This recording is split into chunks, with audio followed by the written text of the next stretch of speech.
It's interesting sitting here listening to Congressman Smith, Congressman Sherman, Mr. Frank Wolf, and others speak about Artsakh. And I've heard them speak about this issue for the last 5 or 7 years. And I've heard Aram from the Armenian National Council himself speak on this issue maybe for the last 20 years. And just now we are coming to realize the deep consequences for not listening to those who speak out on behalf of these communities. While my heart goes out to our Armenian brothers and sisters, I do not want our Coptic Christian community in Egypt to be the next that we stand here and say they are being attacked in their homeland, they are being displaced, and we must help them.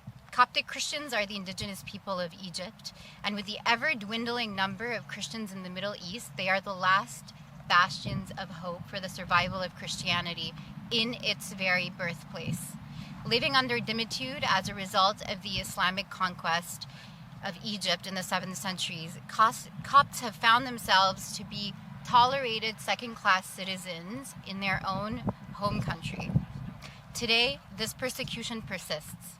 Coptic Christians in Egypt continue to endure discrimination by the state, by society at large, and experience common terrorist threats.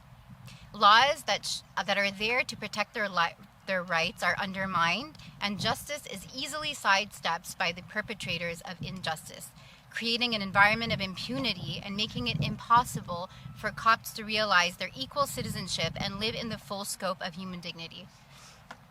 Some ways that this is evident is their minimal representation in the upper echelons of government. While we compose over 10% of the Egyptian population, that's around 10 million people conservatively, we represent less than 1% of government positions and even less of military positions.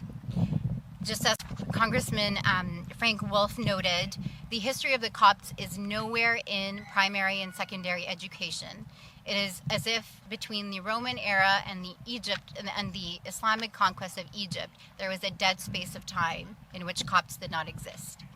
Even more, access to formal justice in instances of sectarian violence is severely limited by community reconciliation sessions that are ultimately designed to penalize Coptic victims. Most pertinently for me, the building of churches is severely limited in Egypt. The law is overbroad and shrouded in ambiguity, making it an impossible task to construct new churches. In fact, there are hundreds of villages in Egypt that have no access to church. I was visiting. One of the most interesting stories of my visits to Egypt was speaking to a small village community in Upper Egypt and telling them that I would convey a message to the United States, the Grand Savior. And I asked them, what would you like me to tell the United States government about your lived situation? A humble and weary priest got up and told us, we simply want to go to church. And that really encapsulates the core issue faced by Coptic Christians. The church is the only vestige left of their culture. It is the only place they commune. It is the only place they can learn about their language, about the last 2,000 years of their history. And we would like to preserve that community. So, in closing, and as we've all witnessed throughout this week, the U.S.-Egypt alliance is up for a reform.